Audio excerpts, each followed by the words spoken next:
Pep Guardiola often lobs metaphorical hand grenades into his team selection, and he did it again when Manchester City faced Arsenal on Sunday.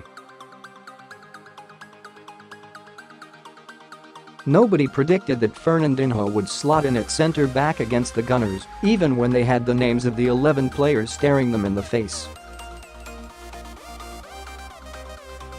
And yet the fact that the manager had elected to pick his only defensive midfielder in the back four, even with a brief to wander into midfield when City were in possession, was a wonder in itself.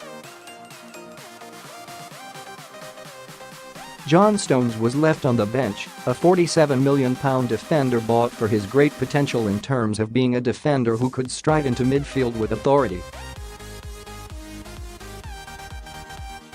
It is likely that Stones will be back in harness for his return to former club Goodison Park tomorrow night, with Fernandinho back in his more familiar role as midfield anchor.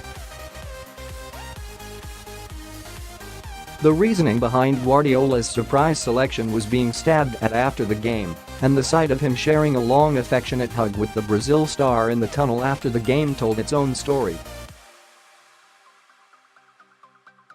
He said in his first season that if he had 10 Fernandinhos in his team, he would win every trophy, as much a tribute to his versatility as his character and ability.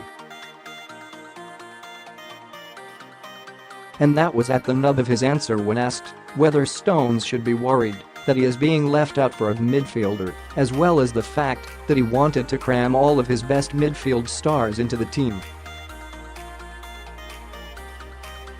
"Maybe.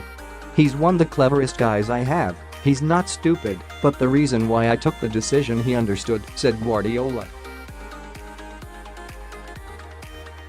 "We've used the full-backs like Zinchenko and Fabian Delph coming inside to play one extra midfielder, and we used that situation with Fernandinho.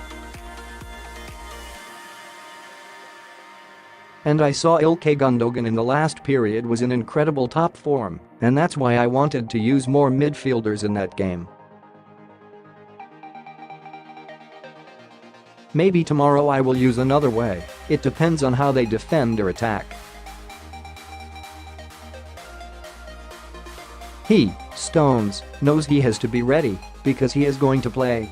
"I think he was the second most minutes for a defender in the league, but in that specific game I wanted to use that situation. It's not unusual in the way we've played over the last year."